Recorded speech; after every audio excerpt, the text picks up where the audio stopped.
to The Invisible Thing by William Hope Hodgson as part of the Carnacki Ghost Finder series. Where last we left off, Carnacki was sitting in the middle of a very old church in the middle of the night waiting for something to attack him. Okay, so that was, and I tell you, I respect myself for the act because I thought truly at that moment that I was going to die.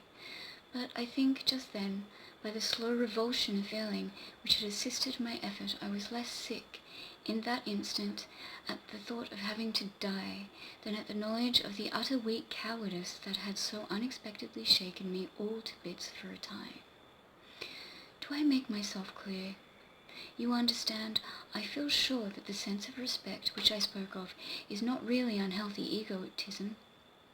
Good. Because, you see, I am not blind to the state of mind which helped me. I mean that if I had uncovered my face by a sheer effort of will, unhelped by any revulsion of feeling, I should have done a thing much more worthy of mention. But even as it was, there were elements in the act worthy of respect. You follow me, don't you? And you know, nothing touched me after all. So that in a little while I had got back to a bit of my normal. I had got back a bit to my normal and felt steady enough to go through with the business without any more funking. I dare say a couple of minutes passed, and then, away up near the chalice, there came again that clank, as though an armoured foot stepped cautiously. By Jove, but it made me stiffen.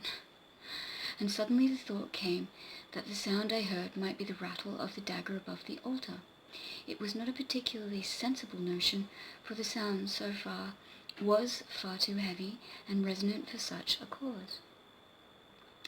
Yet, as can be easily understood, my reason was bound to submit somewhat to my fancy at such a time. I remember now that the idea of that intense thing becoming animate... Hey, buddy. Buddy. Oh, that's mine. Go away. No. Go away. Go away. Go and eat your food.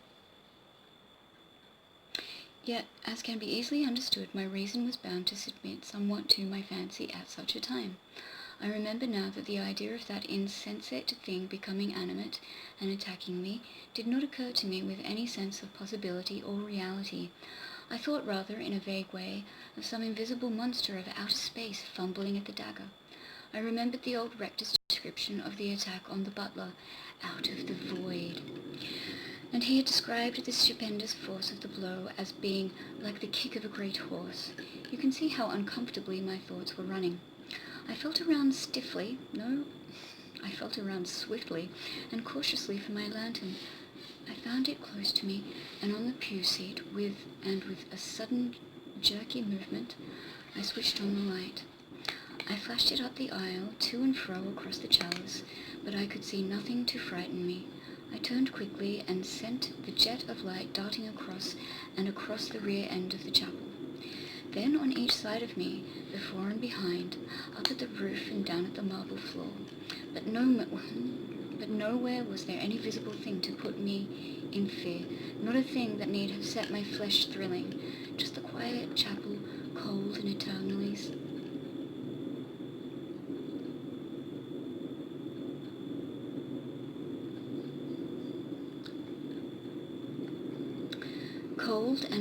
silent.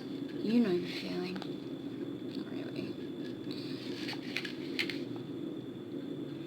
I had been standing whilst I sent the light about the chapel, but now I pulled out my revolver and then, with a tremendous effort of will, switched off the light and sat down again in the darkness to continue my constant watch.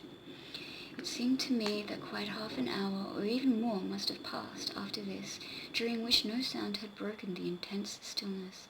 I had grown less nervously tense, for the flashing of the light round the place had made me feel less out of all bounds of the normal. It had given me something of that unreasoned sense of safety that a nervous child obtains at night by covering its head up with the bedclothes. This just about illustrates the completely human logicalness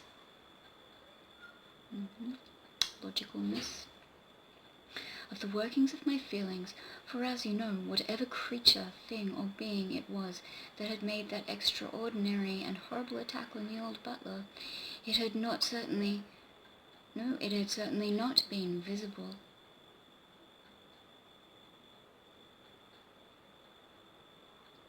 Buddy, what are you looking at? Buddy?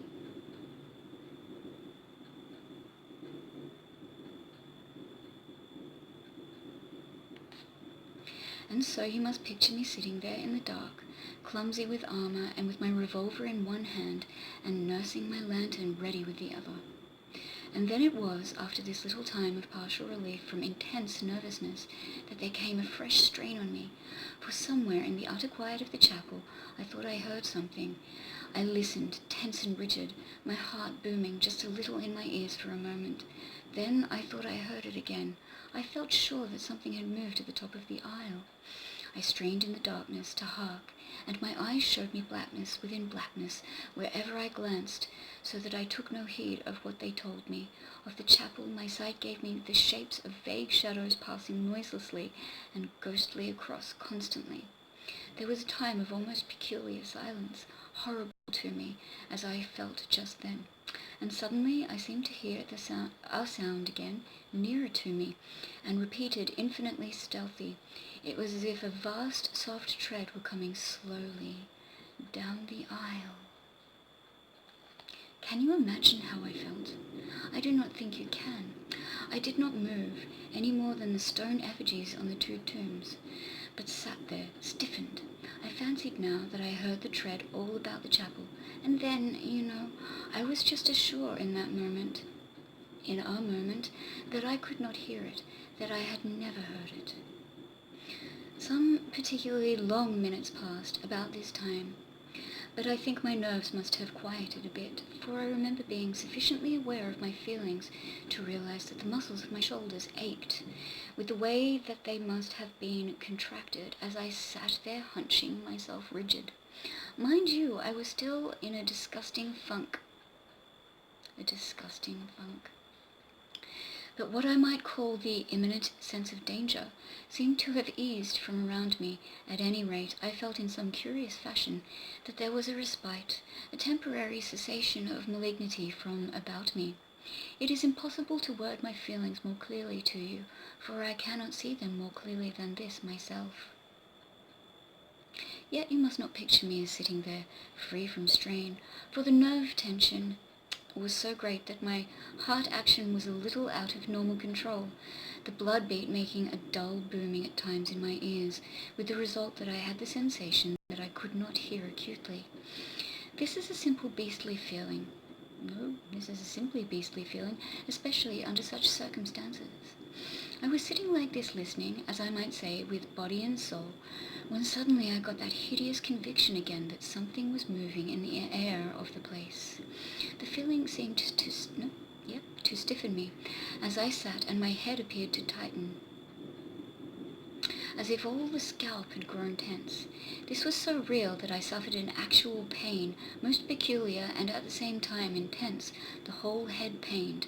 I had a fierce desire to cover my face again with my mailed arms, but I fought it off. If I had given way then to that, I should simply have bumped straight out of the place.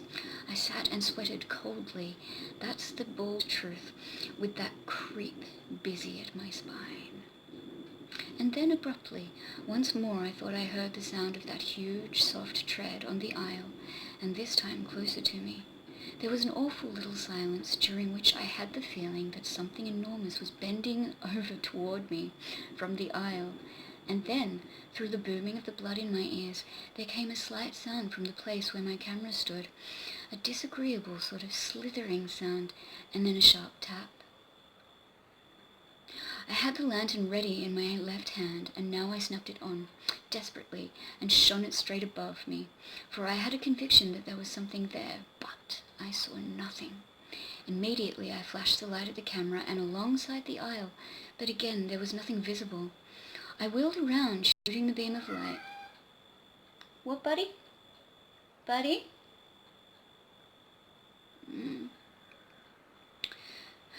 But I saw nothing. Immediately I flashed the light at the camera and along the aisle, but again there was nothing visible. I wheeled around, shooting the beam of light in a great circle about the place. To and fro I shone it, jerking it here and there, but it showed me nothing. Okay. I had stood up the instant that I had seen that there was nothing in sight over me, and now I determined to visit the chancel and see whether the dagger had been touched. I stepped out of the pew into the aisle, and here I came to an abrupt pause. For an almost invincible, sick repugnance was fighting me back from the upper part of the chapel. A constant queer prickling sent up and down my spine. Oh my goodness. And a dull ache took me in the small of the back.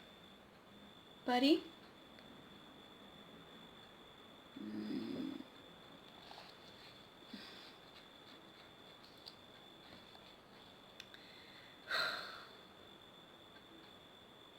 As I fought with myself to conquer this sudden new feeling of terror and horror, I tell you that no one who has not been through these kinds of experiences has any idea of the sheer, actual physical pain attendant upon and resulting from the intense nerve strain that ghostly fright sets upon the human system. I stood there feeling positively ill, but I got myself in hand, as it were, in about half a minute, and then I went walking. I expect, as jerky as a mechanical tin man, and switching the light from side to side, before and behind, and over my head continually, and the hand that held my revolver sweated so much that the thing fairly slipped in my fist. Does not sound very heroic, does it? No, not particularly. But then, you are only human, Karnaki. I passed through the short chancel and reached up the step that led up to the small gate in the chancel rail. I threw the beam from my lantern upon the dagger. Yes, I thought, it's all right. Abruptly, it seemed to me that there was something wanting, and I leaned forward over the chancel gate to peer, holding the light high. My suspicion was hideously correct. The dagger had gone. Only the cross-shaped sheath hung there above the altar. In a sudden frightened flash of imagination, I pictured the thing adrift in the chapel, moving here and there as of its own volition, for whatever force wielded it was certainly beyond visibility. I turned my head stiffly over to the left, glancing frightenedly behind me, and flashing the light to help my eyes. In the same instant I was struck a tremendous blow over the left breast, and hurled backward from the chancel rail into the aisle, my armor clanging loudly and horrible silence. In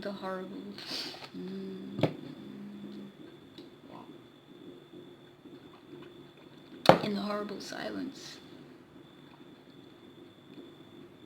I landed on my back and slithered along the polished marble. My shoulder struck the corner of a pew front and brought me up half-stunned. I scrambled to my feet, horribly sick and shaken, but the fear that was on me was making little of that at the moment. I was minus both revolver and lantern, and utterly bewildered as to just where I was standing. I bowed my head and made a scrambling run in the complete darkness and dashed into a pew. I jumped back, staggered, got my bearings a little, and raced down the center of the aisle, putting my mailed arms over my face. I plunged into my camera, hurling it among the pews. I crashed into the font and reeled back. Then I was at the exit. I fumbled madly in my dressing gown pocket for the key. I found it and scraped at the door feverishly for the keyhole.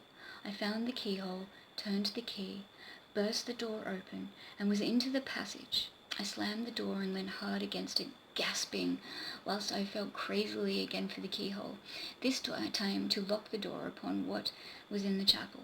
I succeeded and began to feel my way stupidly along the wall of the corridor. Presently, I had come to the big hall, and so in a little to my room. Okay, I'm going to stop there because I'm really tired. And it's midnight. Oh, Karnaki's in a bit of a pickle. Or he was. Seems like he's okay now. What do you think? What do you think? I think I remember what happens, but, I'm not going to give it away. So. Science versus the supernatural. Who can say at this point? Thanks for joining me for part 3. I hope you enjoyed. We'll probably finish the story. By tomorrow. Where are we? To his room. He got to his room. Yeah. Oh yeah, we'll be finished tomorrow.